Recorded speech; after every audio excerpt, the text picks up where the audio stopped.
কুরবানি ঈদে জিন জাদুর সমস্যা। কুরবানির ঈদ মুমিনের জন্য বছরের সবচেয়ে আনন্দময় ইবাদতের একটি। কিন্তু এই আনন্দের সময়েও কিছু পরিবারে এমন সব অস্বাভাবিক সমস্যা দেখা দেয় যেগুলো সাধারণ দৃষ্টিতে বোঝা যায় না।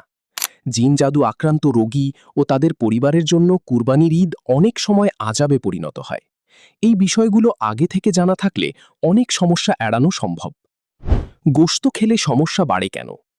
অনেক জিন জাদু আক্রান্ত রোগী আছেন যাদের স্বাভাবিক সময়ে গরুতে কোনো সমস্যা নেই, কিন্তু কুরবানির গোশত খেলেই শরীর খারাপ হয়ে যায়, শ্বাসকষ্ট দেখা দেয়, জিনের তৎপরতা বেড়ে যায়। এর পেছনের কারণ হল শরীরে থাকা জিনটি হিন্দুত্ববাদী বিশ্বাসে বিশ্বাসী। গোমাংস তার কাছে সম্পূর্ণ অসহনীয়। তাই সে রোগীকে নানান কৌশলে গরু থেকে দূরে রাখে। এমনকি কারো কারো অবস্থা এতটাই খারাপ হয় যে হাসপাতালে ভর্তি হতে হয়। এই সময়ে আমল বাড়িয়ে দেওয়া এবং প্রয়োজনে রুকিয়া ডিটক্স করিয়ে নেওয়া জরুরি। কুরবানির হাড্ডি নিয়ে সতর্কতা। নবীজি সাল্লাল্লাহু আলাইহি ওয়াসাল্লাম বলেছেন, আল্লাহর নাম নেওয়া গোশতের হাড্ডি জিনদের রিজিক।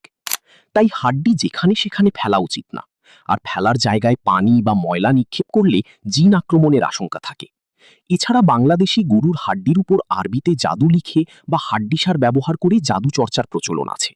কুরবানির সময় এই উপকরণ সংগ্রহ করে জাদু নবায়ন করা হয়। তাই ঘরে কুরবানি হলে কসাইকে বলুন চাপাতির উল্টো পিঠ দিয়ে আঘাত করে হাড্ডি মাঝখান থেকে ভেঙে দিতে। এতে জাদুর উপকরণ হিসেবে ব্যবহারের সুযোগ থাকে না।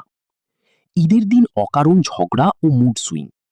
জাদু বা জিনে আক্রান্ত পরিবারে ঈদের দিন অকারণ ঝগড়া, মুড সুইং ও অশান্তি দেখা দেওয়া স্বাভাবিক ঘটনা হয়ে গেছে।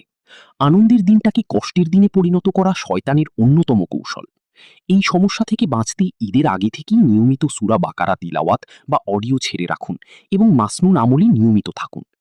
জাদু নবায়নের কোনো লক্ষণ দেখা দিলে বড়ই পাতার গোসল ও জাদু নষ্টের আমল করুন।